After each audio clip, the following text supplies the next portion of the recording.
Euzu billahi mineşşeytanirracim. Bismillahirrahmanirrahim. Elhamdülillah ve salatu ve selamu ala Resulillah. Değerli arkadaşlar, Hazreti Ali'den hikmet parıltıları okumalarımızın 76.sını gerçekleştirmek üzere birlikteyiz. Aziz dostlar, sizden önemli ricam bizim YouTube kanalımızı incelemeniz. Oradaki oynatma listeleri butonuna girip 40'ı aşkın kitabın okunduğunu, bir kısmının tamamen bittiğini, tamamlandığını, bir kısmının takdiminin devam ettiğini görürsünüz. Eğer bu herkesin makbulu olan, yani her kesimin, Müslümanların büyük çoğunluğunun makbulu olan eserlerin daha çok kimseye ulaşmasını, daha çok kimsenin hayatına yansımasını, yeni nesillerimizin, ilahiyatçılarımızın önünü aydınlatmasını istiyorsanız lütfen kendiniz abone olun, etrafınızdaki herkese tavsiye edin, ücretsiz olarak hem abone olun, abone edin ve böylece bu ilim nuru, ilim feyzi herkese yayılsın. Biz sebatla, kararlılıkla devam ediyoruz. Biliyorsunuz faydalıda, doğruda direnç sebattır, yanlışta direnç inattır. Biz inatla değil, sebatla okumalarımıza, ilmi neşretmeye devam ediyoruz. Sizin de manevi katkılarınızı bekliyoruz. Bu şekilde yaymak suretiyle. Bu kitabımızda Hazreti Ali Efendimiz'den 274 vecize yer almaktadır.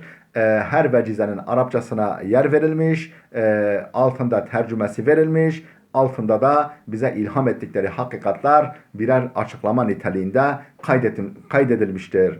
252. vecizeye gelmiştik. Kitabımız bitmek üzere.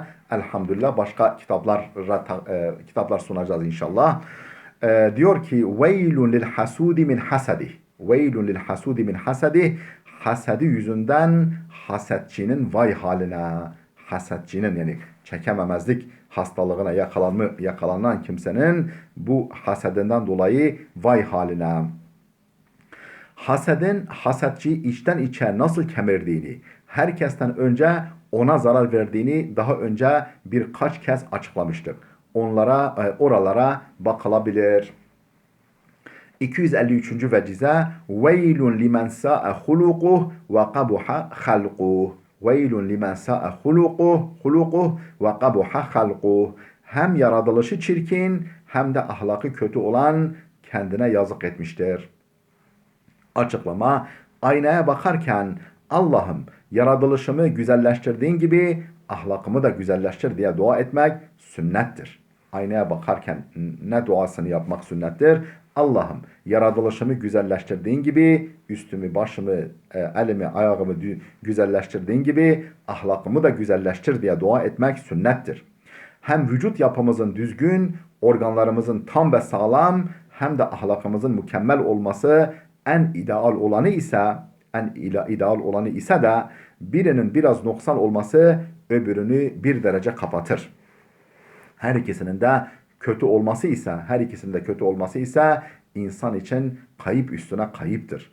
Dış görünüş bakımından güzel sayılmayan bir kimsenin ahlaki güzel oldu mu eksikliği büyük ölçüde kapanmış, kaybı telafi edilmiş olur.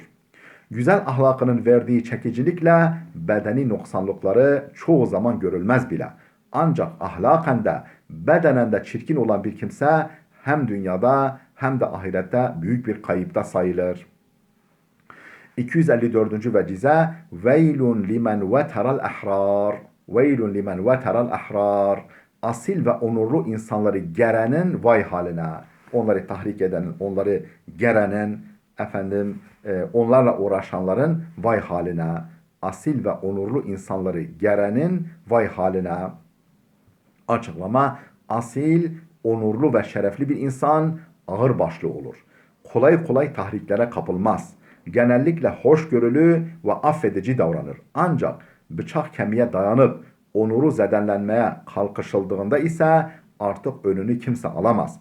İyisi mi böyle şerefli ve onuruna düşkün insanları germemeli, şerefleriyle oynamaya kalkışmamalı. Kendilerine saygısı olan bu insanlara saygı gösterilmelidir. 255. vecize hatima indek. Hatima indek. Ne demek? Tercüme, yetenek ve becerini ortaya koy ki onunla tanınasın. Yetenek ve becerilerini ortaya koy ki, yani potansiyel halindeki bu yönünü fiiliyata dök ki, gerçekleştir ki onunla tanınasın. Bazı açıklamalar bu vecizenin açıklaması şöyle. Bazı kaynaklarda bu vecizenin sonunda tu'raf bihi. Yani hatima indek tu'raf bihi. Yani onunla tanınasın ilavesi vardır. Buna göre insan ne ile en çok meşgul olursa onunla tanınır. İnsan ne ile en çok meşgul olursa onunla tanınır. Herkes kendi imajını kendi oluşturur. Bazen güzel yetenekler taşır, üstün maharetlere sahip bulunuruz. Fakat bunların gereğini yerine getirmediğimiz, pratiğe dökmediğimiz ya da gereği gibi sergileyip tanıtmadığımız için o yönlerimizle tanınmayız. Bu açıdan kendi kendimize haksızlık etmiş oluruz. Hayatta doğuştan bize yüklenen birçok rolümüzü oynayamayız. İnsanlar da bizden yararlanma imkanı bulamazlar. Kısaca herkes kabiliyet ve becerileri yönünde hareket etmeli, hayattaki rolünü güzelce, büyük bir hazla oynamalı ve öylece de tanınmalıdır. 256. vecize Hametul mar'i himmetuh. Hametul mar'i himmetuh. İnsanın başı himmetidir. İnsanın zirvesi, başı himmetidir. Ne demek? Bakalım nasıl açıklamışız. İnsan idealiyle, hedef ve özlemiyle insandır. İnsan ne ile insandır? İdealiyle, hedefiyle ve özlemiyle insandır. Hiçbir ideali olmayan, kişisel çıkarlarını kendine kıble yapan, hem kendisinin hem hep nefsinin bencil arzularını tatmin etmenin peşinde koşan bir insan manen ölü hükmündedir. Vücut için baş ne ise insan için güzel ve faydalı idealler de odur. Yani idealsiz, hedefsiz insan, himmetsiz insan başsız vücuda benzer. Yani ölü gibidir. 257. vecize harabuke min nefsik enfa'u min harabike minel esad. Harabuke min nefsik enfa'u min harabike minel esad. Kendi nefsinin kötülüklerinden kaçman aslandan kaçmandan daha yararlıdır. Nefsinin kötülüklerinden, kötü arzularından uzak durman, kaçman aslandan kaçmandan daha yararlıdır. Açıklama: aslan ve kaplan gibi yırtıcılar bazen insanın ölümüne sebep olur. Onun sadece dünya hayatını mahvederler. Ancak biyolojik ve hayvani yanımızı temsil eden nefsimiz, bayağı ve kötü arzularıyla helal haram ölçüsünü tanımaması ve aklın ölçüleri altına girmemesiyle ebedi hayatımızın mahvine sebep olur. Çoğu zaman dünyada bile taşkınlıklarıyla bizi ya hapishaneye, ya hastahaneye ya da kabristana sürükler. En vahşi bir yırtıcı hayvanın bize yapmadığı kötülüğü yapar, veremediği zararı verir. Bu açıdan düşünüldüğünde nefsin kötü arzularından kaçmak, yılandan, akrepten, aslandan ve kaplandan kaçmaktan daha büyük önem arz etmektedir. Değerli dostlar, videomuz fazla uzamasın, dersimiz uzamasın, burada dursun. Gelecek oturumumuza kadar Allah'a emanet olun.